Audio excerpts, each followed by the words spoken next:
Bonjour et bienvenue. Aujourd'hui, on se plonge dans une série de documents qu'un auditeur nous a fait parvenir.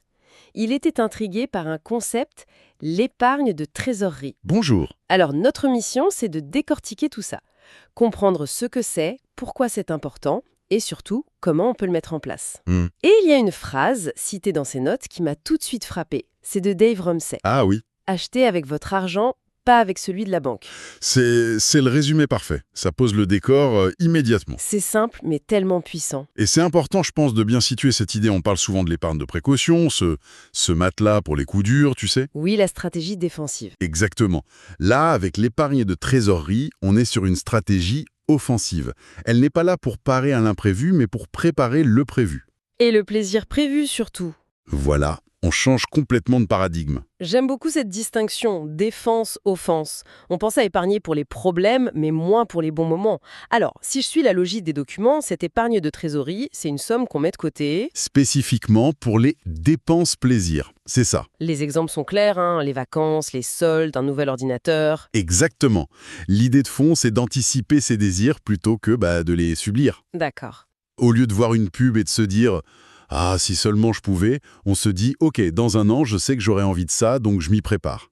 C'est une reprise de contrôle, en fait, sur son argent, mais aussi sur ses propres envies. Et cette prise de contrôle, ça nous amène au cœur du sujet, le fameux « pourquoi ».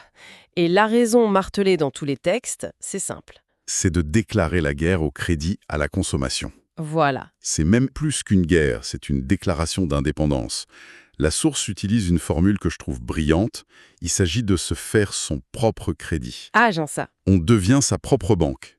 Mais la différence, et elle est énorme, c'est que ce crédit-là, il est à taux zéro. Forcément. On remplace un coût financier par un investissement en temps et en discipline. Et attendez, parce que là, les chiffres dans les notes sont dingues. Mhm. On parle de taux pour les crédits conso qui peuvent monter à 20%, voire 30% par an. C'est colossal. On ne se rend pas compte. C'est un coût qui est souvent invisible ou en tout cas minimisé. Mais c'est presque de l'usure à ce niveau. Si on prend un exemple simple. Un achat à 1 000 € avec un crédit à 20%. Au final, on paiera 1 200 €. D'accord. Ces 200 € de plus, ce n'est pas juste de l'argent perdu. C'est ce que j'appelle une taxe sur l'impatience. Une taxe sur l'impatience, c'est exactement ça. On paye une pénalité énorme juste pour avoir voulu quelque chose maintenant au lieu d'attendre. Ça me fait penser à une image. C'est comme si on proposait 2 billets d'avion pour le même vol, la même place. Oui, Un à 500 € si on paye avec son argent tout de suite, et un autre à 650 si on paye plus tard. Personne ne choisirait celui à 650. évidemment. Pourtant, c'est ce qu'on fait avec le crédit conso.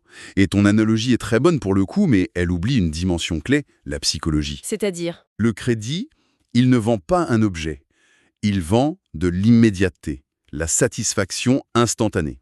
ah oui, C'est contre cette pulsion, en fait, que cette méthode nous arme. En planifiant, on apprend à différer la gratification. Et le plaisir est souvent décuplé, parce qu'il vient d'un effort. pas d'une impulsion. C'est fou, on se tire une balle dans le pied financièrement juste pour l'avoir tout de suite. C'est un peu ça, oui. Bon, l'idée est claire. Et franchement, ça donne envie de ne plus jamais payer cette fameuse taxe. Justement, les documents proposent une méthode très concrète, presque une checklist. Oui, et c'est ce qui rend le concept vraiment accessible. C'est pas une théorie fumeuse, c'est un plan d'action. Alors allons-y. Première caractéristique, l'horizon de temps. On est sur du moyen terme.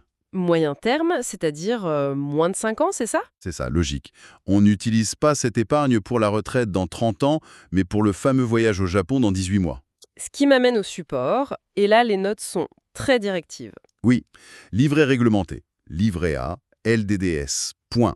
Pas d'action, pas de produits complexes, la sécurité avant tout. C'est non négociable. Pour deux raisons, risque zéro et liquidité totale. D'accord. Cet argent, il est en transit. Il attend d'être dépensé.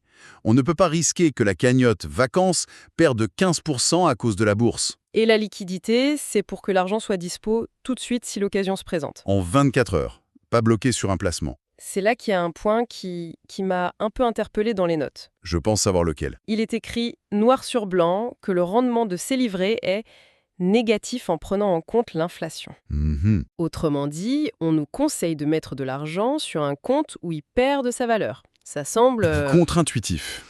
Totalement. Pourquoi on ferait ça? C'est une excellente question parce que ça touche au cœur de la logique. Oui, on accepte de perdre, disons, 1 ou 2% de pouvoir d'achat par an.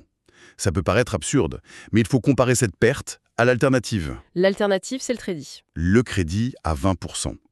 Le vrai gain, il n'est pas dans les quelques euros d'intérêt qu'on va toucher. Le gain, c'est les centaines, voire les milliers d'euros d'intérêt qu'on ne va pas payer à la banque. D'accord, je vois. C'est un calcul de coût relatif Exactement, c'est un arbitrage. On choisit une perte minime et contrôlée. pour s'assurer contre une perte massive et subie. C'est clair. Un autre point est surligné comme conseillé, je pense qu'il est fondamental. Ah oui, le virement automatique, C'est la clé de voûte de tout le système, non hein? absolument. Sans ça, tout repose sur la volonté. Et la volonté, elle a ses limites, hein. On oublie, on a un imprévu, on se dit « moi le mois prochain ». Et on ne le fait jamais. Alors qu'en programmant un virement le jour du salaire, on met l'argent de côté avant même de pouvoir le dépenser. C'est le principe de se payer en premier. C'est ça, mais pour financer ses futurs plaisirs. C'est un hack, une façon de pirater notre propre cerveau. Mettre ses objectifs en pilote automatique, j'adore l'idée. Et enfin, la question du montant. La source jette un chiffre, 5 000 €, mais ça a l'air d'être un exemple plus qu'une règle. Ah oui, complètement. C'est un ordre de grandeur. Il ne faut surtout pas s'y accrocher. La source insiste bien, le montant est à adapter selon vos envies. D'accord. Le vrai travail, pour notre auditeur, c'est de s'asseoir et de lister ses projets. Un week-end en Europe, 800 €. Un nouveau vélo, 2500 €. C'est en chiffrant ses propres rêves que l'objectif devient... Personnel et motivant. Exactement. Et donc atteignable. Exactement. En fait, ce qui est frappant, c'est que ça dépasse la simple astuce de gestion. Il y a une vraie philosophie derrière. Tout à fait. C'est une démarche qui prône la patience, la planification, l'autonomie. Oui. Et c'est pour ça que la dernière partie des notes insiste tant sur la responsabilité. La citation de Charlie Munger est parfaite pour ça. Prenez les idées là où elles sont, mais utilisez votre propre cerveau pour les assembler. C'est un appel à l'esprit critique. On ne vous donne pas une solution miracle, on vous donne des outils. J'ai trouvé cette partie très honnête. D'ailleurs, la source prend soin de mettre pas mal d'avertissements. Oui, Pas les petites lignes qu'on ignore, mais de vrais principes de prudence. Des garde-fous. et il faut les voir comme ça. Quand on lit que ce n'est pas un conseil personnalisé, c'est fondamental. La situation de chacun est unique. Aussi unique que des empreintes digitales. Ce qui est partagé, c'est un cadre, une méthode, à chacun de l'adapter à sa réalité.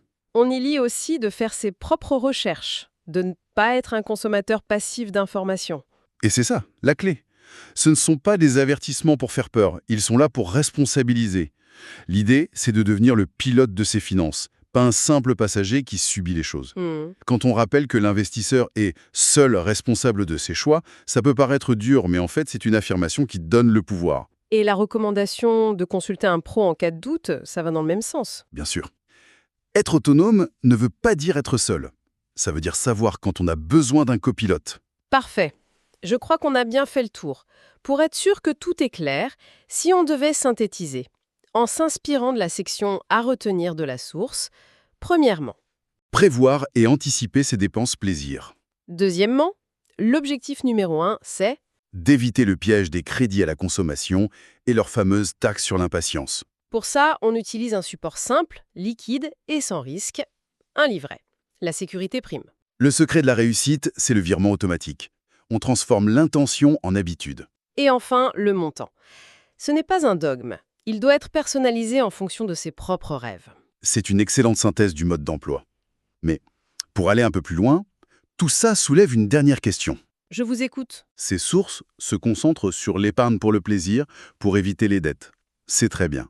Mais si on élargit la perspective, ça nous amène à nous demander dans combien d'autres domaines de notre vie financière, et peut-être même de notre vie tout court, pourrions-nous bénéficier de ce passage d'une mentalité réactive, basée sur l'urgence et le crédit, à une mentalité proactive, basée sur l'épargne et l'anticipation.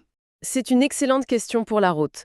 Une invitation à appliquer cette logique bien au-delà des simples vacances.